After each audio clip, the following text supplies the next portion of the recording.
जय हिंद फ्रेंड्स। तो आज हम साइकोलॉजी में कुछ 3 साइकोलॉजिस्ट के बारे में पढ़ने वाले हैं ना। तो कुछ कुछ बातें हल के बारे में जानेंगे, कुछ पाउलो के बारे में जानेंगे, वहीं कुछ बातें स्किनर के बारे में जानेंगे। इनके बारे में कुछ हल्के हल्के से बिंदु है ना। बहुत ज्यादा लंबा सेशन नहीं देने वाले, हाफ एन आवर यानी तकरीबन आधे घंटे का सेशन रहने वाला है। ठीक, तो हम फटाफट से देखते हैं कि स्किनर के बारे में क्या जानने वाले हैं आज, हल के बारे में क्या जानने वाले हैं आज, और पाउलो के बारे में क्या जानने वाले हैं। तो शुरुआत करते हैं हम स्किनर से। ठीक है, इनके बारे में कुछ बेसिक जानकारी जानेंगे, इनके सिद्धांतों के बारे में, इनके खुद के बारे में, इनके सिद्धांतों की शैक्षिक उपयोगिता क्या है, और भी कुछ जो छोटी मोटी जानकारियां इनसे जुड़ी हुई ना, वो सब देखने वाले है ना। एक बेसिक इंट्रोडक्शन देंगे, जो बच्चा शुरुआत में ही पढ़ रहा है ना, वो थोड़ा सा समझ क्रिएट कर पाएगा इन मुद्दों पर, इन साइकोलॉजिस्ट पर, इनके सिद्धांतों पर। ठीक है, तो शुरुआत करते हैं स्किनर से।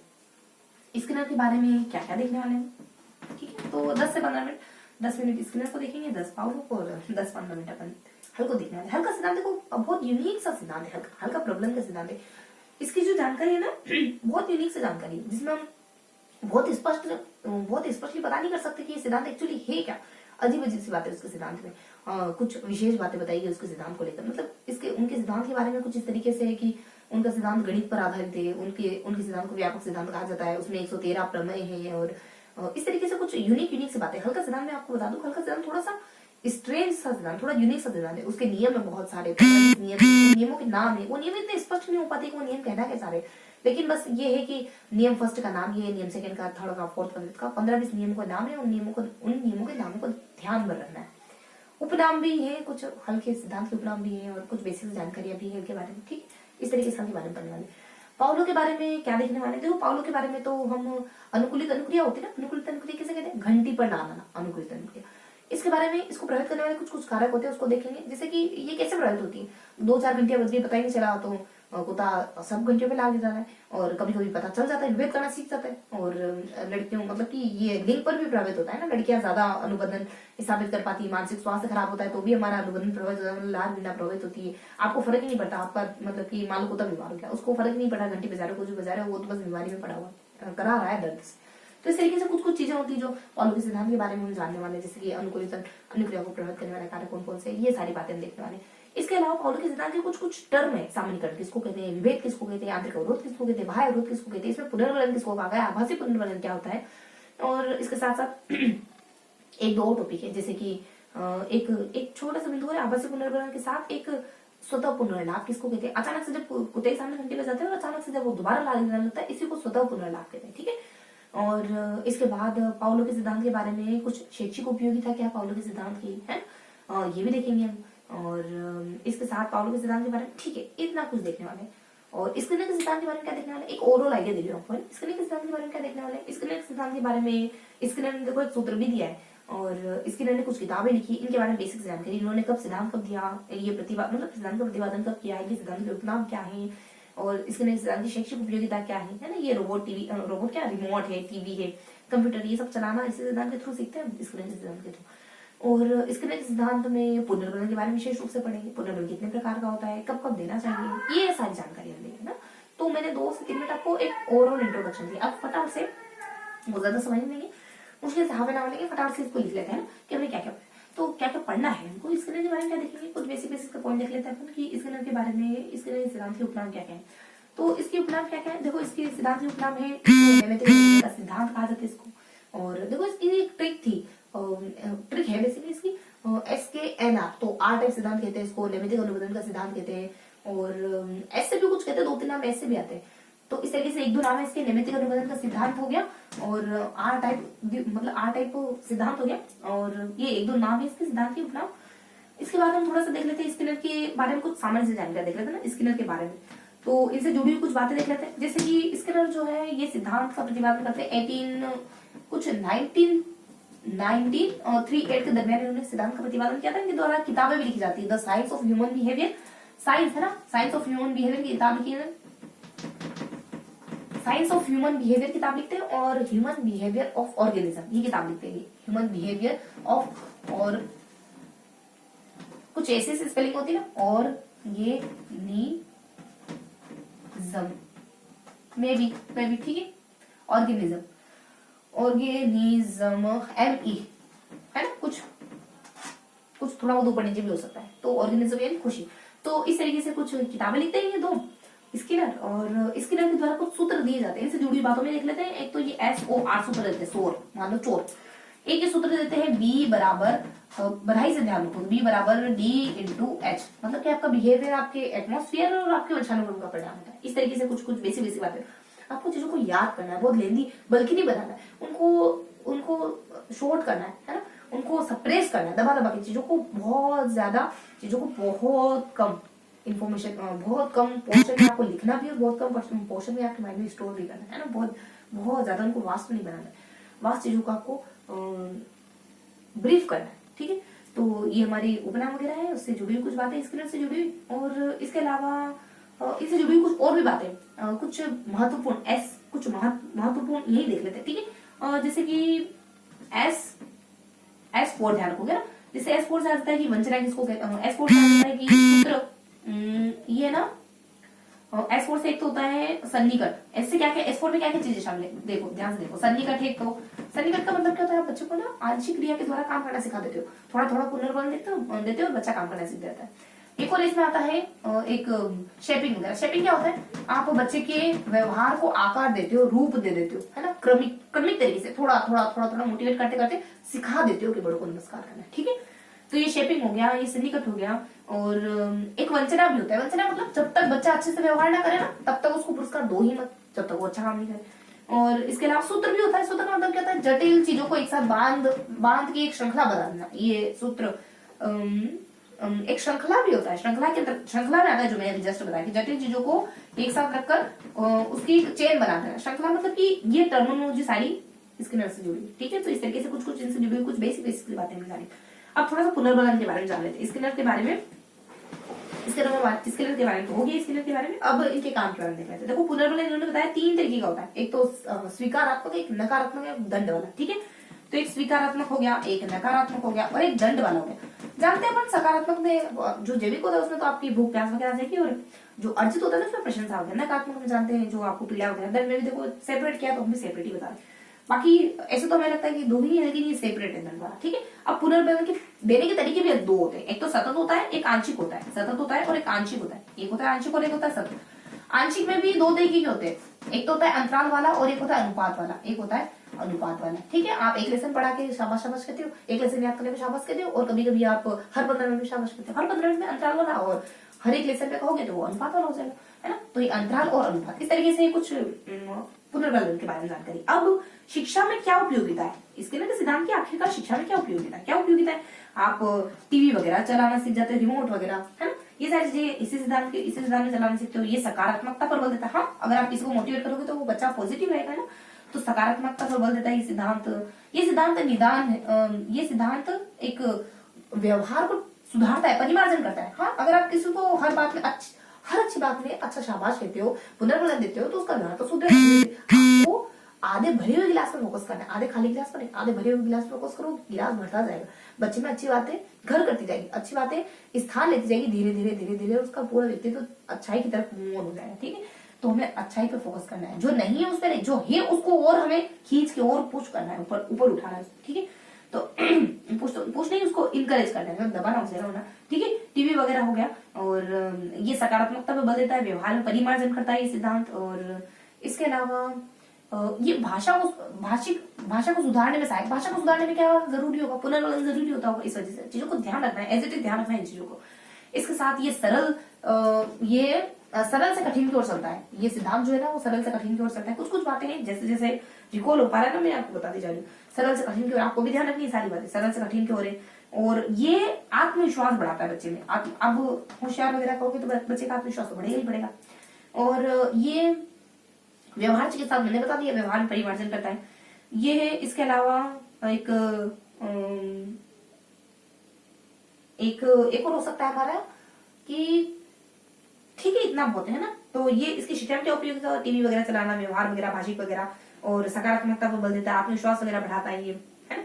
और निदान करके भी कुछ है। हाँ, ये निदानात्मक देखो निदानात्मक में क्या है, निदान करने में मदद करता है, टीचर की मदद करता है बच्चे की कमियों को ढूंढने में। इस तरीके से कुछ जानकारी है ना, ठीक है। तो ये बेसिक बेसिक सी बातें थी हमारी स्किनर स्किनर महोदय के बारे में। हमने क्या क्या जाना, बेसिकली इतना जाना हमने कि इस सिद्धांत के उपनाम कौन कौन से हैं, और इस सिद्धांत से जुड़ी कुछ कुछ बातें देखी हमने, और पुनर्बल के बारे में कुछ जाना, और इसकी शिक्षा में क्या उपयोगिता है, और हाँ थोड़ा सा आलोचना भी देख रहे थे, इनकी कमियां क्या क्या है, वही सारी आलोचना देख लेते, थोड़ा सा आलोचना क्या क्या है इनकी आलोचनाएं, और एक हाँ इनके सिद्धांत को रिक्त प्राणी सिद्धांत भी कहा जाता है ना, कुछ विशेष बातें, एक तो इनके सिद्धांत को रिक्त प्राणी सिद्धांत भी कहा जाता है, ये विशेष बात में शामिल हो गया। और ये कहते क्या है, ये कहते हैं कि अगर आप बार बार पुनर्वलन देते हो ना बच्चों को, तो वो काम बच्चा करने में इंटरेस्ट लेता है।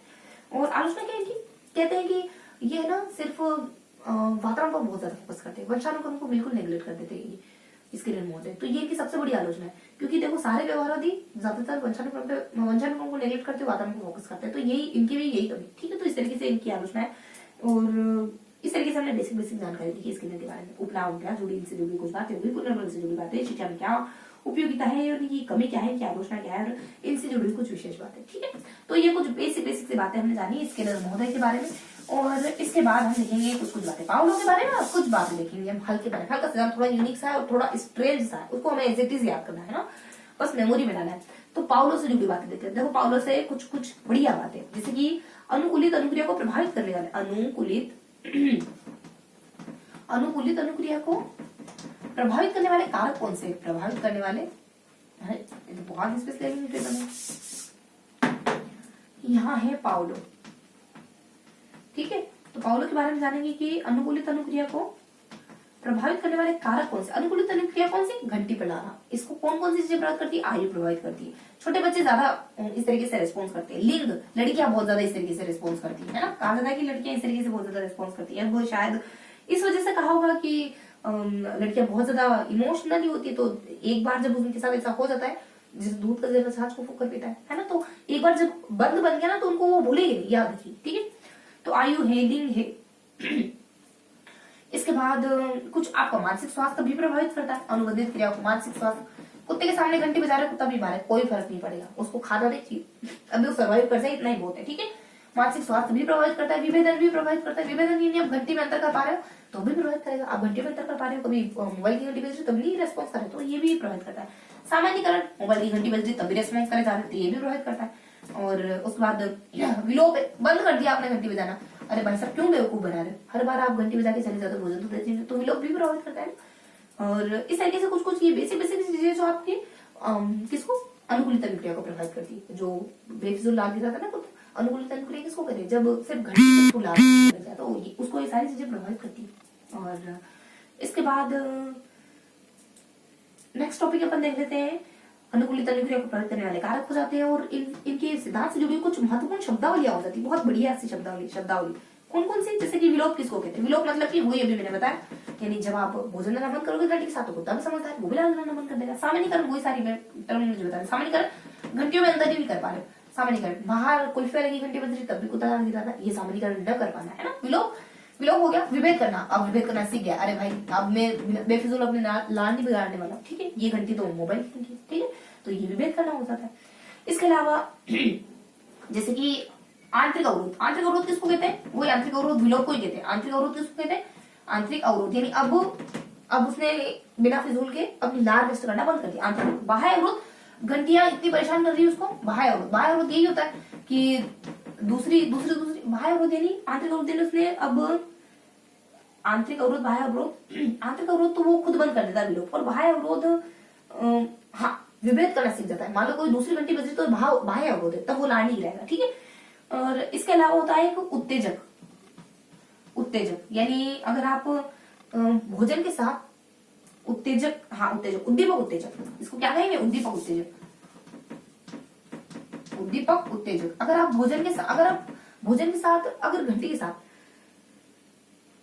उद्दीपक उत्तेजक यानी हाँ, अगर आप घंटी के साथ बार बार भोजन दे रहे हो ना, तो घंटी बजाते ही आप भोजन दे रहे हो तो ये कुत्ता समझ जाएगा कि घंटी का संबंध भोजन से, यानी भोजन उसको उद्दीप्त करेगा कि वो घंटी पे भी ला दे रहा है, तो ये क्या है, उद्दीपक उत्तेजक है ना, समझे। उद्दीपक उत्तेजक स्पष्टली ये कहना चाह रहा है कि आप हर किसी भी चीज के साथ एक्स वाई जेड, चाहे आप लाइट ऑन करना ही तो ना, इसके साथ जो तो लाइट ऑन होती है तो खाना मिलता है, लाइट ऑन होती है खाना मिलता है, तो ये जो खाना है ना, ये उसको उद्दीप्त करेगा कि लाइट ऑन होते ही वो लार गिराए, तो ये कहलाता है उद्दीपक उत्तेजक। ठीक है, उत्तेजक कि आप भोजन के कारण कुत्ता उत्तेजित हो जाता है लार गिराने के लिए। उसके बाद एक स्वतः पुनर्लाभ, ये क्या कहलाता है, देखो थोड़ा सा मुंह हो रहा है।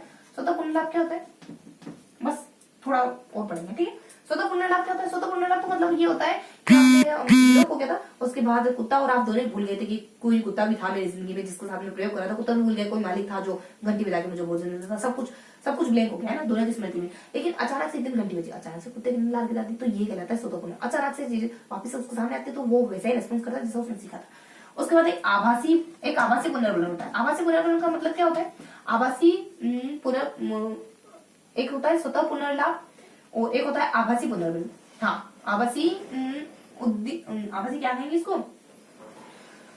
आभासी पुनर्वलन मतलब कि ये होता है कि जब अचानक से, बस ऐसे ही अचानक से कोई घंटी कुछ नहीं बजी और अचानक से शायद कुत्ते को याद आ गया और अचानक से वो लार गिराना शुरू कर देता है, इसको आभासी कहते हैं। कुछ हुआ नहीं, शायद उसको आभास हुआ कि कई घंटी दूर बजी है, उसके ख्यालों में ही बजी, तो उसको आभासी पुनर्वलन कहते हैं। उसको कुछ नहीं मिल रहा है, बस उसको ऐसा लगा है ना, क्योंकि भविष्य में पहले उसे पूर्व काल में ऐसा हुआ था उसके साथ एक्सपीरियंस, इस वजह से एक्सपेरिमेंट, इस वजह से।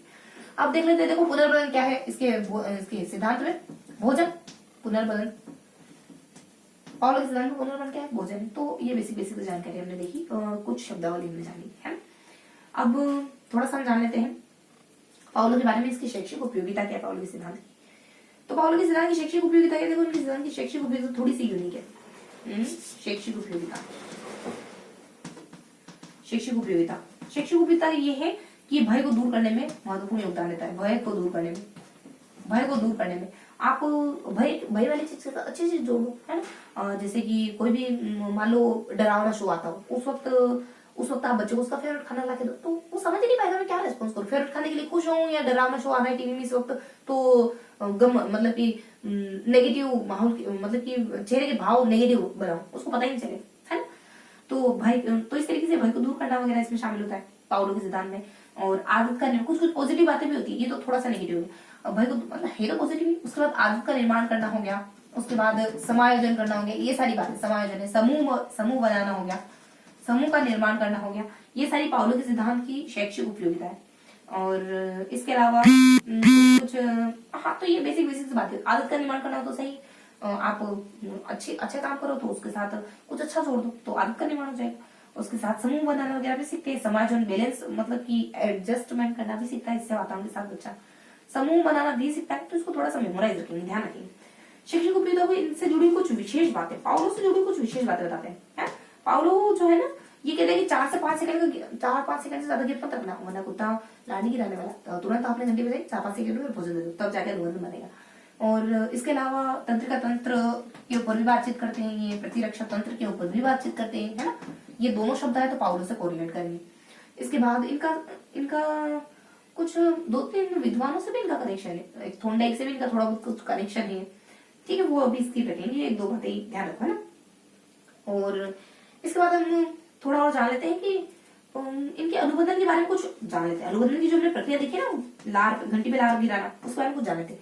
ये ना बच्चों में बहुत जल्दी होती है, लड़कियों में बहुत जल्दी होती है और अस्थायी होती है। लड़कियों में जल्दी होती है और अस्थायी होती है, ये स्थायी प्रक्रिया नहीं, ये अस्थायी प्रक्रिया, ठीक है। और इसमें संपूर्णता पाई जाती है, गेस्टाल्ट का संबंध है इससे, संपूर्णता, ठीक है। तो ये हमने जान लिया पाउलो के बारे में, कुछ बेसिक बातें जान ली इनके अनुबंधन को प्राप्त करने वाले कारण, इनकी शब्दावली, शैक्षिक उपयोगिता, विशेष बातें और अनुबंधन के बारे में हमने कुछ जाना है कि बच्चों में लड़कियों में और अस्थायी होता है और संपूर्णता वगैरह, है ना।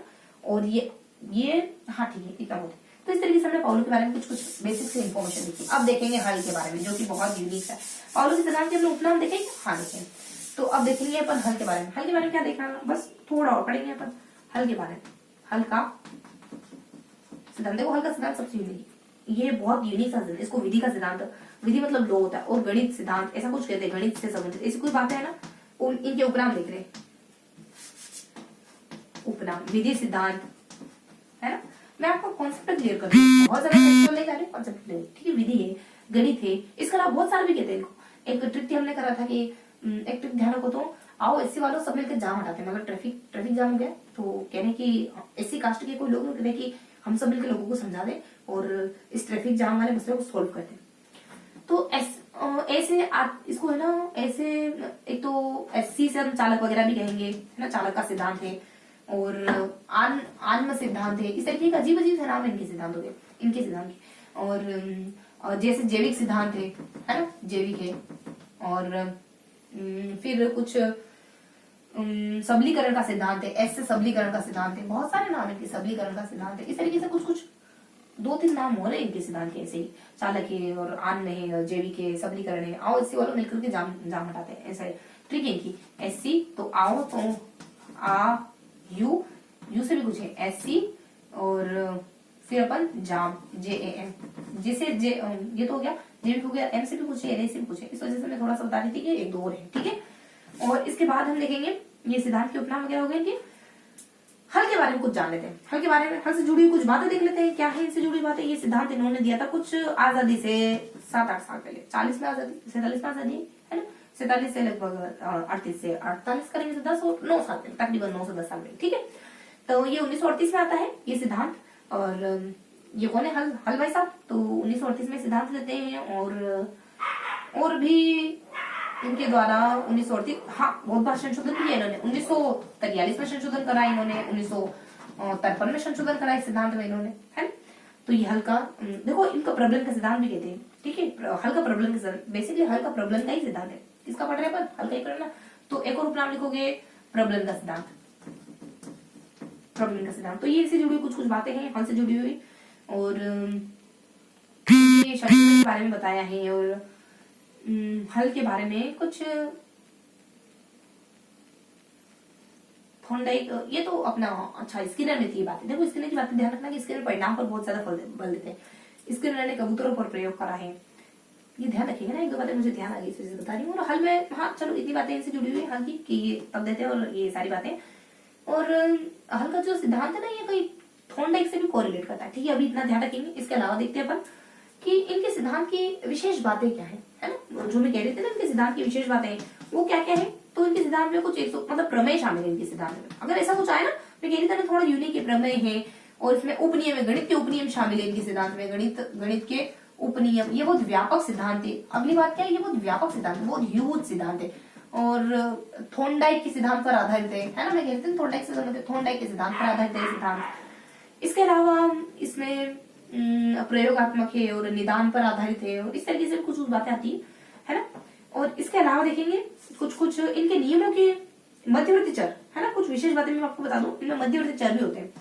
मध्यवर्ती चर और ऐसा कुछ शब्दावली आया तो हल से कनेक्ट करना। और परवर्ती चर, ये क्या होता है मध्यवर्ती चर और परवर्ती चर। जब आप लक्ष्य डिसाइड करते हो और लक्ष्य को पा लेते हो, उसके बीच में बहुत सारी चीजें होती है, जैसे कि चालक है, और जैसे कि प्रोत्साहन है, जैसे कि प्रेरणा है। ये मध्यवर्ती बीच की, और लक्ष्य को पाने के बीच की जो अवस्था होती है मध्यवर्ती चर। परवर्ती चर, आप शुरुआत करते हो तो क्या सोच के करते हो, क्यों पढ़ाई कर रहे हो, क्यों मेहनत कर रहे हो, ताकि जो मिले।